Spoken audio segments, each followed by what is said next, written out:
Olá, sou Leonardo Pereira, estudante do segundo semestre de Psicologia, com o trabalho A Importância da Instituição APAE-CRI, de extrema para a sociedade, transformando a vida de crianças, jovens e adultos com deficiência.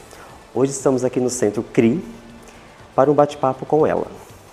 Mãe, pedagoga, nascida em São Paulo, criada em Bragança Paulista, como a segunda de 3 irmãs. Aos 19 anos, mudou-se para Marília, para cursar pedagogia na Unesp. Inicialmente pensou em se especializar em surdez, mas o CES, Centro de Estudos de Educação e Saúde, recalculou a rota. Em um projeto com adolescentes e jovens adultos com deficiência intelectual, entendeu a urgência da inclusão. Não tem como a gente se preparar para não estar. Era urgente que essas pessoas tivessem voz e ocupassem todos os lugares que desejassem. Recém-formada, voltou a Bragança, até encontrar uma vaga aqui em Extrema. Aos 26 anos, assumiu a coordenação pedagógica do CRI. E hoje, aos 45 anos, é a gestora do CRI. Vamos convidar a nossa entrevistada Agnes Gonçalves Nunes.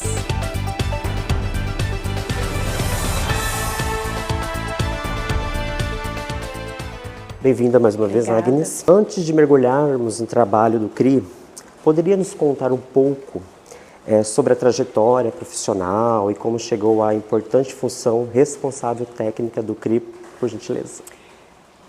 Bom, como você me apresentou, né, eu tive contato com a deficiência intelectual na faculdade, né, recalculando a rota, dentro de um centro de estudos, né, que era o CES, vinculado à Unesp.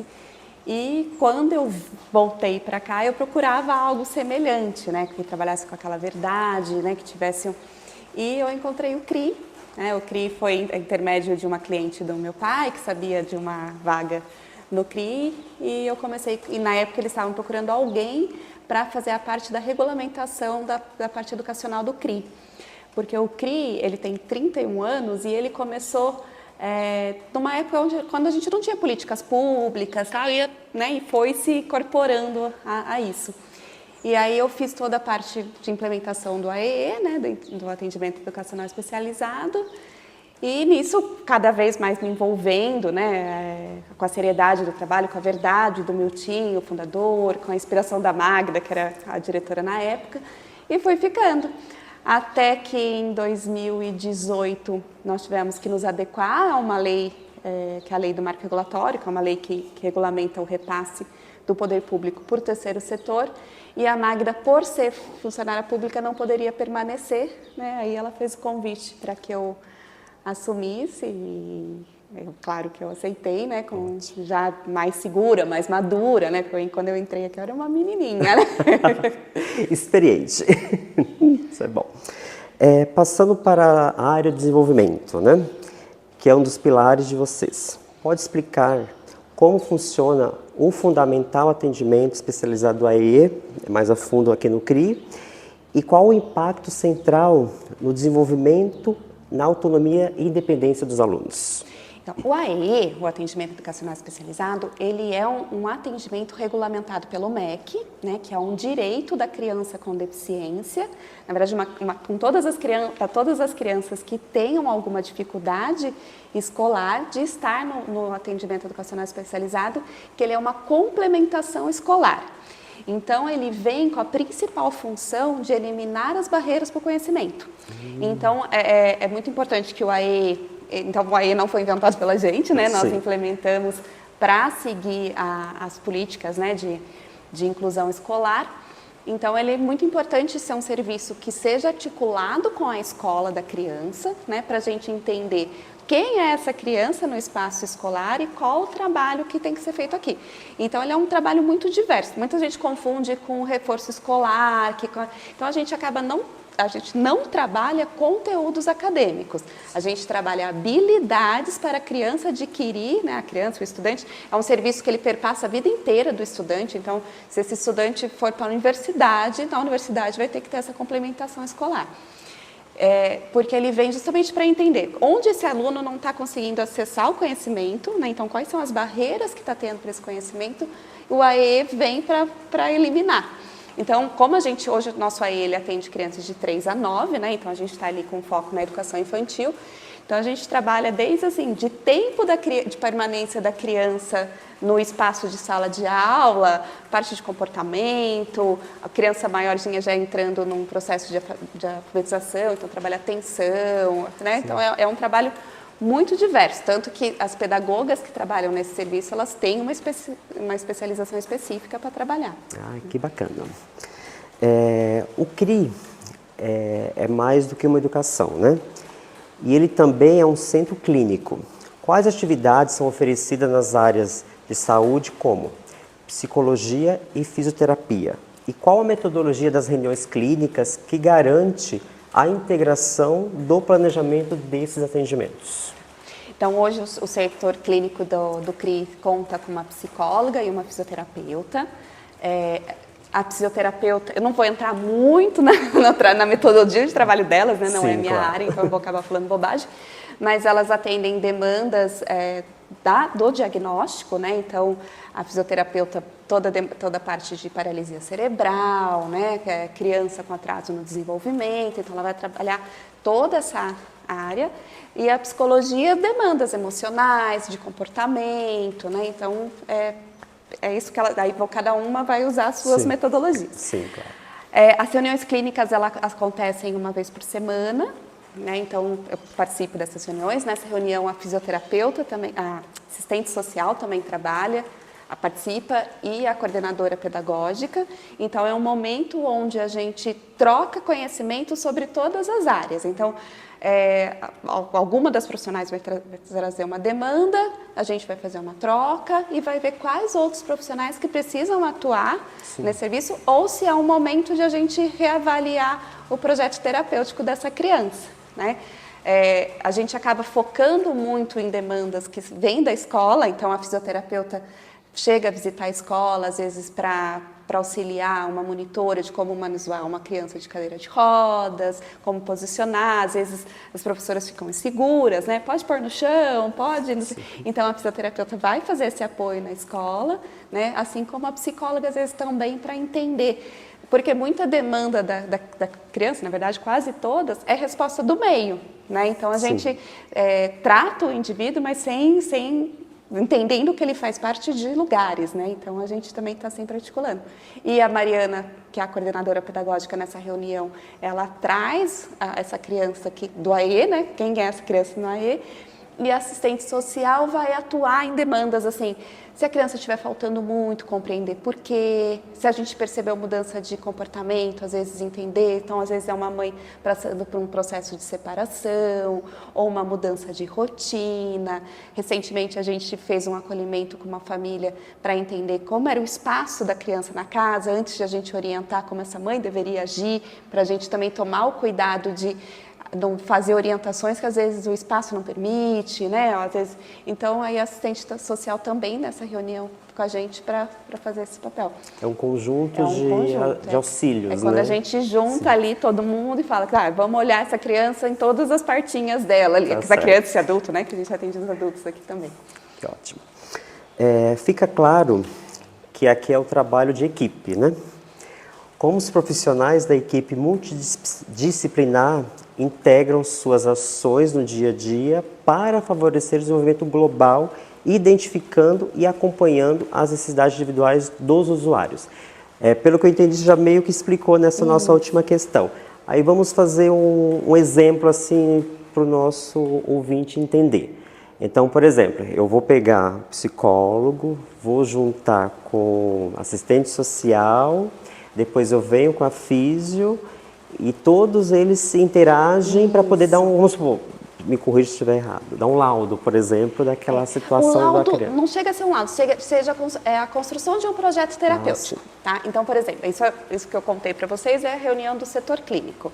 Nós temos o atendimento dos adultos, Então, também a gente senta uma vez por semana com a equipe que atende os adultos e, se necessário, a gente aciona. Então, a gente percebeu uma mudança de comportamento. Infelizmente, por uma questão de organização da instituição, então a nossa psicóloga só faz 16 horas, a gente não consegue ter dentro da nossa rotina toda a equipe junta. Então, o que a gente faz? Eu participo de algumas reuniões para trazer para a reunião clínica. A Mariana faz uma vez por semana com a equipe pedagógica e traz para a reunião clínica. Então, a gente vai também otimizando dentro do possível, né, dentro das nossos limites também, para que exista essa troca entre os profissionais. Mas é isso, é a gente pegar uma criança, entender o que cada área pode trazer de benefício para essa criança e construir um plano terapêutico. Né? E não entendendo que nenhuma das áreas sozinha, nem a saúde, nem a educação, nem a assistente social sozinha consegue fazer algo. Né? Então, precisa das áreas todas de mão dadas. Assim, Que ótimo. Sabemos que o suporte não se limita apenas ao usuário.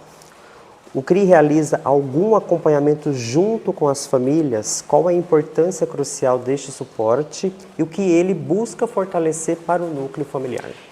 Então, hoje a gente tem algumas mães em processo terapêutico com a psicóloga. Então, quando a gente identificou que, na verdade, aquela mãe precisava de mais recurso do que a criança, então a gente convidou para a mãe para essa terapia, né? Então, a gente tem, se eu não me engano, de cabeça que são 3 mães que estão em processo terapêutico.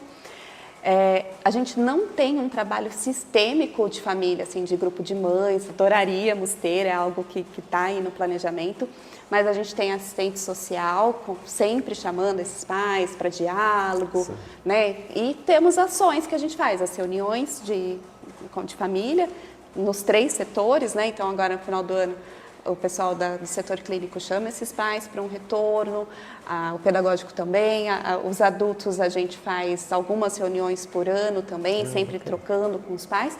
E quando identificado alguma demanda, a gente acolhe esses pais, mas a gente também aciona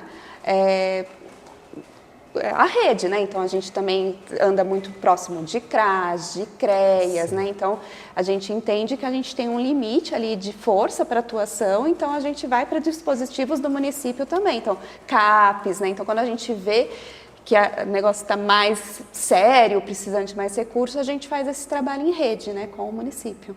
Muito bacana.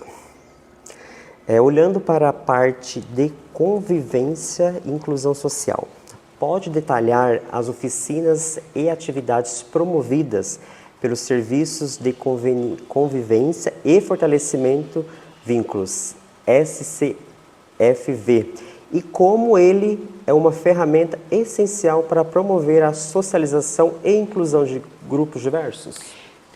Hoje o nosso serviço de convivência e fortalecimento de vínculo é um serviço voltado para o adulto, né? Então, para a pessoa com deficiência acima dos 18 anos, que não ingressou no mercado de trabalho. Ele é muito importante e vem cada vez mais sendo reconhecida a importância do serviço de atendimento aos adultos, porque nós estamos com uma população envelhecendo, né? Não só a pessoa sem deficiência, como a pessoa com deficiência. Então, acaba que esses adultos ficam sem cuidadores, os pais falecem, os irmãos às vezes não conseguem alterar a rotina de cuidado, eles acabam entrando em isolamento social, porque ficam em casa, a gente não tem muito o que fazer, então ele é muito importante. A gente tem o atendimento de adultos aqui há muito tempo, mas a gente regulamentou quanto serviço de convivência e fortalecimento de vínculo desde o ano passado. Foi muito importante isso para a gente, porque a gente conseguiu regulamentar um serviço e conseguir atrair verbas, né? E ele é um serviço, é uma delícia, eu falo que é um serviço mais gostoso, porque são adultos que têm um vínculo com a instituição muito grande, alguns estão desde a fundação aqui, então passaram por todos, né? Alguns adultos não se beneficiaram de políticas de inclusão, né? Então, são adultos que acabaram sendo afastados do convívio social.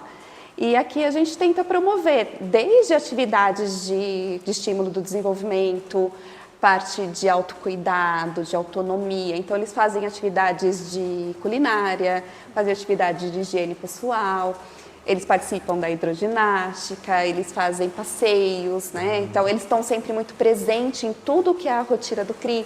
Então, depois, vocês vão ver, tem enfeite de Natal, foram eles que fizeram. Então, eles estão, né, até hoje eles estavam enfeitando, eu brinquei com eles. Falei, vocês cuidam muito do nosso CRI, né? Então, eles se sentem muito pertence daqui, assim, eles...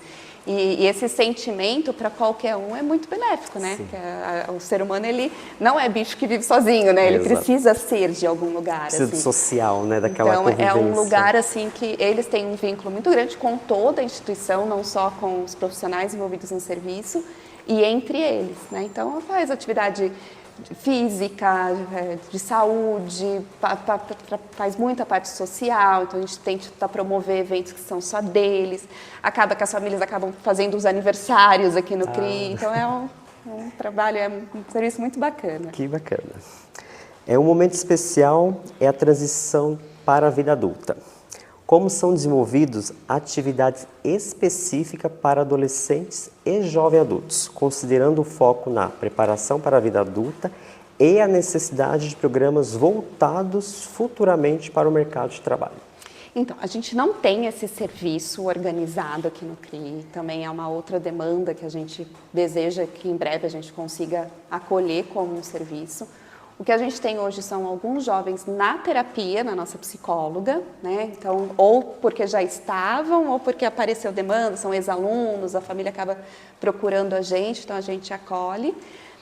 A gente é muito procurado por empresas, né? Então a empresa, né? Porque tem a lei de cota, então, e aqui em Extrema a gente tem muita empresa, né? Então acaba que as empresas têm uma dificuldade pelo cumprimento dessa lei. Então, eles procuram a gente. Então, quando a gente sabe, a gente tem contato com ex-alunos, faz essa ponte, né? E vai indo. Então, a gente, né, tenta acompanhar. A gente tem aluno que está trabalhando há muitos anos em alguma empresa. Então, às vezes, a empresa procura a gente por alguma demanda. Ainda estamos longe de ter empresas realmente inclusivas. Algumas empresas até com problemas sérios, né, de inclusão. E seria urgente a gente ter esse trabalho dentro da empresa, né, para conscientização. Então, o que a gente tenta fazer é isso. Eles procuram a gente, às vezes, assim, os próprios jovens, né, pedindo, tem lugar para trabalhar, precisa chama a gente de dona, dona, você consegue ajudar a gente, não sei. Então, a gente tem por um vínculo. Mas o desejo é que o ano que vem a gente tenha, igual esse serviço que eu contei dos adultos, ele tenha também para o adolescente, até para a gente ir entendendo quem são os adolescentes que já estão prontos para essa vida adulta, para o mercado de trabalho, e quais são os que precisam ser trabalhados ainda de outras formas. E também para a gente, de repente, buscar parcerias para ensinar algum tipo de ofício, né? A gente tem alguns rapazes que têm oficina de mercearia, de panificação, né? Então, o desejo é que o ano que vem a gente inicie esse serviço. Toda a sorte do mundo, vai dar certo. É preciso adaptar-se a todas as necessidades. Quais são os desafios mais comuns enfrentados no atendimento de pessoas com deficiência múltipla ou transtorno do espectro autista, o TEA?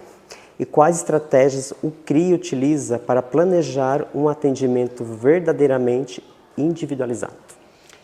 Eu costumo falar, hoje a gente tem, né, uma nova concepção de deficiência, que a gente tira a deficiência do indivíduo e coloca no meio, né?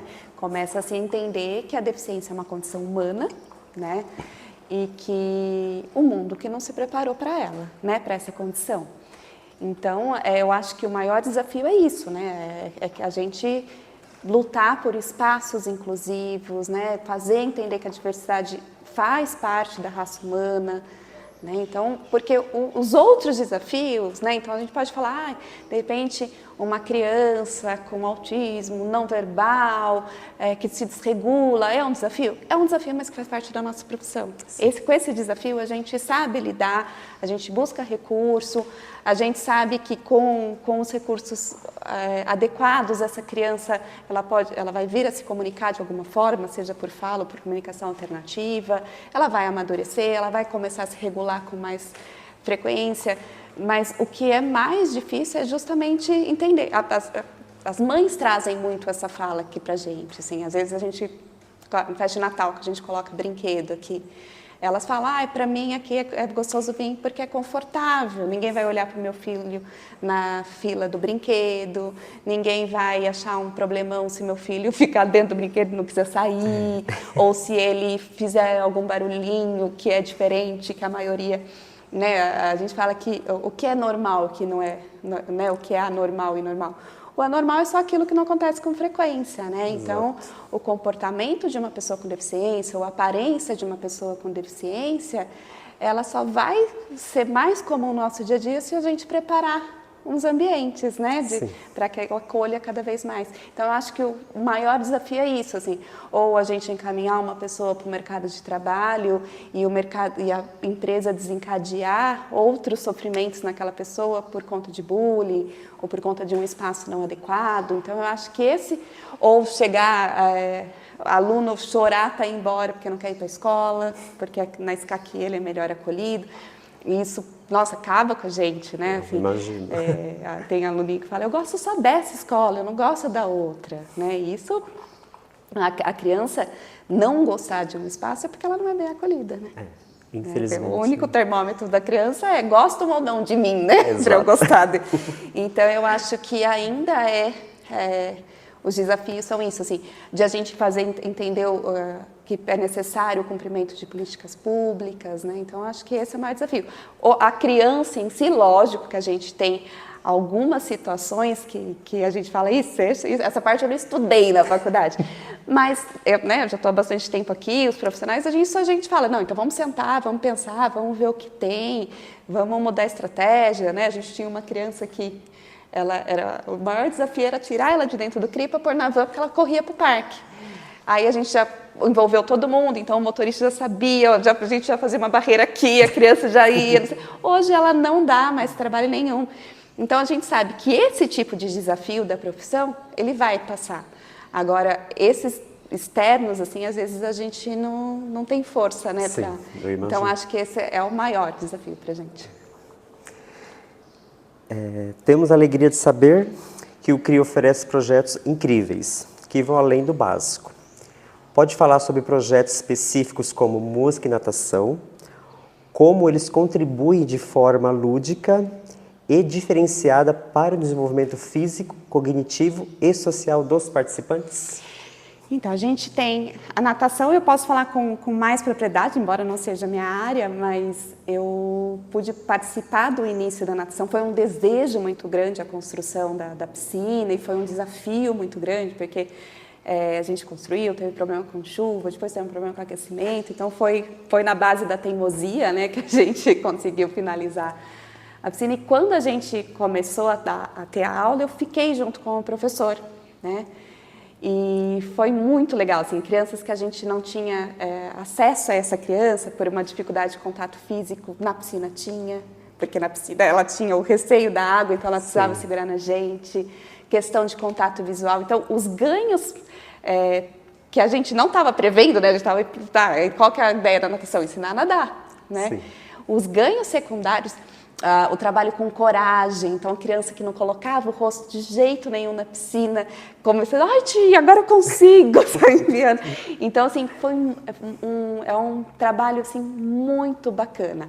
E hoje, com 2 anos mais ou menos que a gente tem de aula de natação, a gente consegue também identificar os talentos, né? Então, hoje a gente tem criança nadando, né? Tanto que com a vinda desse projeto do Daniel Dias para o município, eu até falei para algumas mães, falei, leva para lá, essa piscina aqui não dá mais para, tá pequena para ela, porque são crianças que eu consigo ver, assim, numa Paralimpíadas, de repente sendo esse o caminho profissional dessa criança. Exatamente. Desenvolveu a habilidade, né? Desenvolveu. Então, assim, é muito legal. A água é um lugar onde a criança gosta, nossa piscina é aquecida, tá? Então é um lugar que a criança gosta bastante. E a música também não é minha área, mas assim, a música ela é um ritmo, né? Então ela tem muita música que é batuque, então isso para o desenvolvimento de uma alfabetização, né? É muito legal, é super importante. E a parte também de socialização, então a gente tem algumas turmas que a gente junta durante a aula de música, então a criança acaba ali, né, se envolvendo com mais criança. A nossa professora de música, que é a Emily, ela traz uma variedade de instrumento, de ritmo, então ela apresenta também para essa criança um mundo da música e as crianças são apaixonadas por ela, a tia da música, né? Então ela vai passando, a tia da música, a tia da música. Então é um momento também muito gostoso para essa criança, sim, que ela não está sendo só cobrada, desafiada, né? Porque as nossas crianças, elas estão o tempo inteiro em terapia e tendo que ultrapassar ali um objetivo terapêutico, não sei o quê. E a música, ela tem um objetivo também, mas ele aparece de uma forma mais tranquilizante para eles, né? Mais gostosa, né? E tal. E crianças que surpreendem. A gente tinha uma criança que tem um autismo não verbal e cantava. Né? Então, além de repente, a gente falar, esse é o caminho.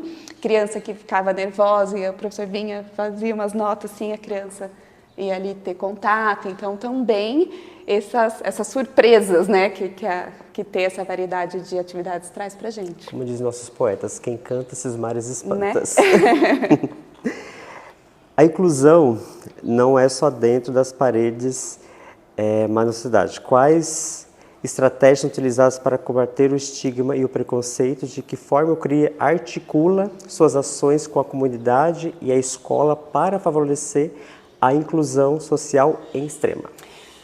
Então, com a escola, a gente tem, junto com a EE, um programa, né, de rotina, de visita escolar. Então, a Maria, tanto quando aparece alguma demanda aqui, ou se a escola identifica alguma demanda, pode agendar com a Mariana, que a Mariana vai junto com a professora para a escola ali para entender. Então faz parte da nossa rotina esse diálogo com as escolas. E com a sociedade, a maior forma de diálogo com a sociedade é o Instagram, né? Então a gente tenta no nosso Instagram estar sempre trazendo datas, informações, contando a nossa rotina. E a gente tem algumas ações. Então, a gente teve esse ano, que é uma ação que a gente pretende fazer todo ano, que é o Caminhantes, né? Que foi a primeira caminhada pela inclusão e que foi muito bacana. Foi algo que os adultos do serviço de convivência aqui quiseram fazer, né? E a gente acolheu. Tanto que o logo, o desenho da camiseta era de um aluno, então foi muito feito por eles. E quem esteve no dia, assim, foi muito gostoso participar, foi muito bonito, né? Foi um dia bem especial para a gente. A gente já levou os adultos cantarem na praça, então a gente também apresenta eles, né, assim, para a sociedade de uma forma que não seja também só através de campanha, apresenta eles enquanto pessoa, né, que canta, sim, que dança, que eu falo que quando as 2 vezes que nós fomos cantar na feira foi as melhores plateias, né, porque depois começava algum cantor e eles ficavam ali dançando, se acabando. Então a gente também tenta promover isso.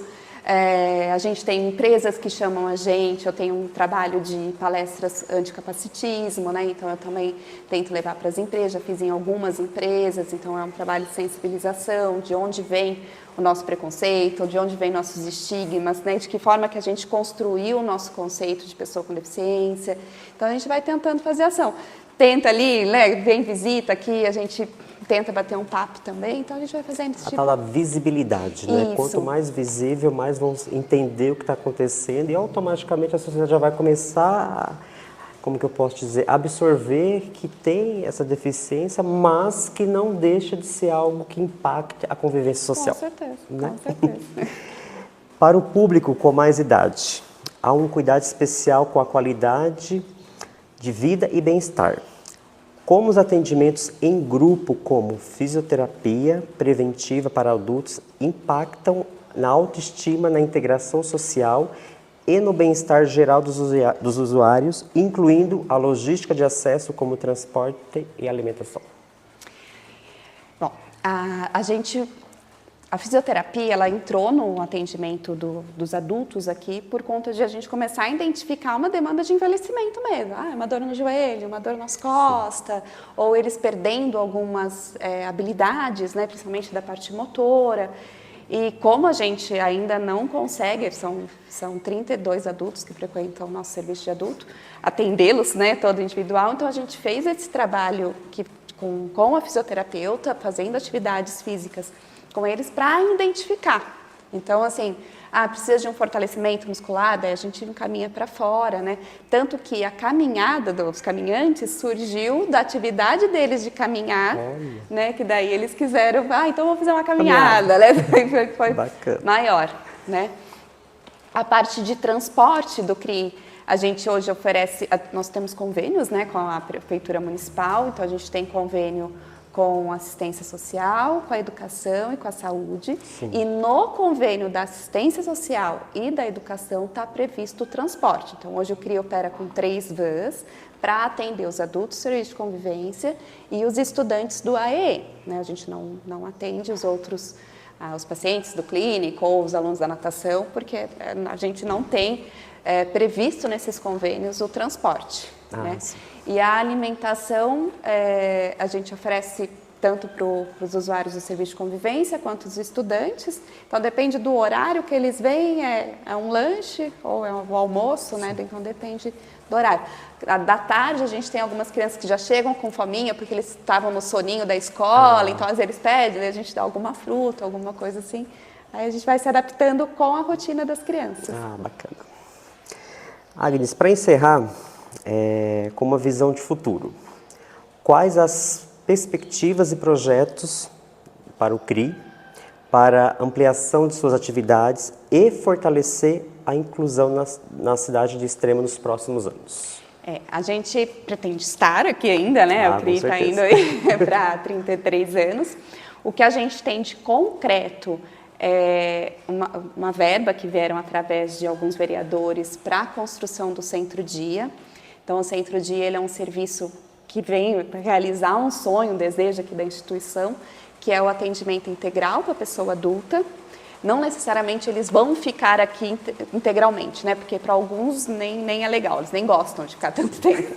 Mas a gente vai ter esse serviço, então a gente às vezes tem demandas esporádicas, sei lá, do cuidador, ter alguma questão de trabalho, alguma coisa, então a gente vai conseguir oferecer cuidados como banho, todas as refeições, área de descanso, né? Então a gente vai ter um lugar, e vai também vai ser um prédio à parte, né? A gente vai construir aqui no fundo, para o atendimento exclusivo do adulto e para a construção do serviço do Centro-Dia.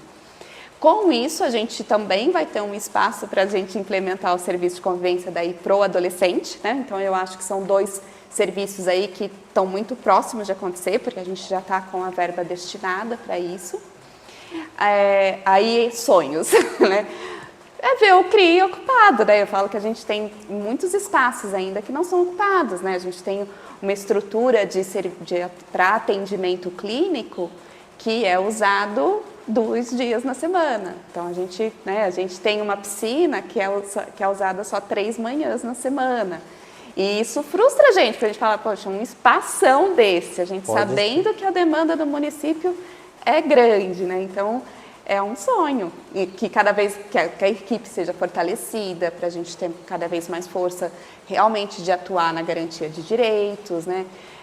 Que o CRI seja reconhecido e respeitado, né? Eu falo que isso para além da ideia de que tudo que envolve a pessoa com deficiência tenha mais a ver com caridade do que com profissionalismo, né? Então, e aí são barreirinhas ali, são estigmas que a gente vai quebrando aos poucos. Que bacana. Agnes, gostaríamos de agradecer por receber a nossa equipe aqui para esse bate-papo com você. E para fechar, o que você deixaria de recado assim, para a sociedade, para os estudantes, para a geração do futuro, com relação à instituição e o acolhimento que vocês fazem? Acho que é isso, assim, o CRI está sempre de portas abertas, deixar isso claro, então venham conhecer, venham se informar. A gente recebe muito estagiário da FEX e sempre é muito legal, eu falo que o estagiário ele sempre vai trazer um outro olhar, uma coisa mais nova, né? Eles se envolvem muito, eu falo que até quando a gente vê o estagiário já está lá na sala de café junto com as professoras, e isso é maravilhoso, né? Que continue acontecendo. E acho que é isso, né, como você falou na apresentação, não tem como a gente se preparar para quem não está, né? Então, acho que deixo aí que cada pessoa se questione, assim, o que eu estou fazendo pela inclusão, porque a gente sempre acha que a inclusão é algo distante da gente, né? Ela é responsabilidade do poder público, ou ela é responsabilidade das mães e dos pais que têm alguma criança com deficiência, mas assim, eu enquanto comerciante, meu comércio é acessível, quando eu vejo uma situação, eu cobro, né? Os lugares que eu vou, tá preparado para receber? A gente teve uma lei aprovada recentemente da linguagem simples e da comunicação alternativa em espaços públicos. Será que nosso município já está se preparando para isso? Né? Então, eu acho que é isso, a gente também ser um agente de luta, né, pela pessoa com deficiência, não achar que eu não sou uma ou eu não tenho ninguém próximo que é e eu não preciso me envolver. Né? Então, acho que é esse o recado que eu quero deixar. Deixe os canais, por gentileza, Instagram, Facebook do CRI, para quem quiser acessar, quiser fazer doação, por gentileza. O Instagram é @paideextrema, o Facebook é CRI e nosso telefone é 35 98423 5789. E seguem lá, acompanhem, tragam sugestão. Acho que é isso. Mais uma vez, obrigado. Fiquem com Deus.